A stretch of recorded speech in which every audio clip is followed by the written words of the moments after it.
الفريق اليوم فرق كبير بين شكله بالمرحله الذهاب وادائه اليوم. هل الفرق بس الاجانب جداد ولا اللبنانيه رجعوا لمستواهم الطبيعي؟ بداية يعطيكم العافية ونحن بنقول لحالنا ولجمهورنا ولكل محب لنادي النجمة انه هارد لك لنا. يعني نحن كنا بنتمنى ناخذ 3 نقط لانه نحن مأخرين بالترتيب. هلا لنربط الامور ببعض بناء على سؤالك، اللي اختلف انه اول شيء رجعوا اللعيبه المصابين، نجاب اجانب، نجاب لعيبه لبنانيه.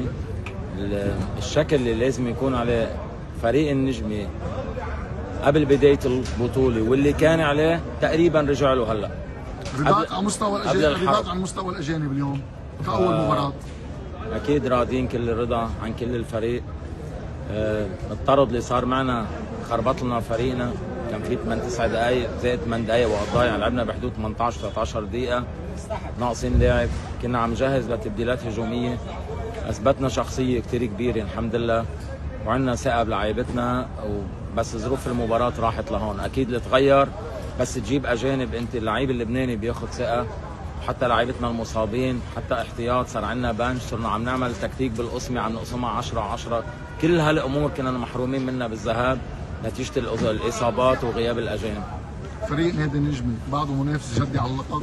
نحن بدنا نقاتل على كل طابه مثل ما لازم، هيدا اللي بده يلعب للشعار. شفتوا الفرق هلا لانه صار في لاعبين، ما بقى في مش قصه تقاعس، يعني ما بقى في خمول. ممنوع الواحد يكون كسلان لانه بيعرف في 10 لعيبه بظهره غير مرحله الذهاب.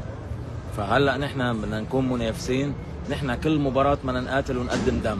وشفتوا الروح الايطاليه وشفتوا وجود الاجانب وجود اللبنانيه، صار في روح بالفريق. وما بننسى جمهورنا اللي عبى المدرج اليوم وما قصر. برجع بقول لك لاختم، ما عم بحتفل، راضيين عن شكل الفريق وشخصيته. الطرد غيرنا التبديلات كلها، بدل ما نروح للناحيه الهجوميه، يعني احنا نزلنا اجوي لنروح على الهجوم. كنا عم نجهز الاجنحه ونص الملعب لنعمل تبديل لحتى نحاول نخطف المباراه، لانه لعبنا بشخصيه كبيره وسيطرنا، ولكن الطرد اثر علينا، اضطرينا نلعب بخطوط دفاعيه ونسكر منطقتنا. بفهم منك انك راضي عن شخصيه الفريق اليوم.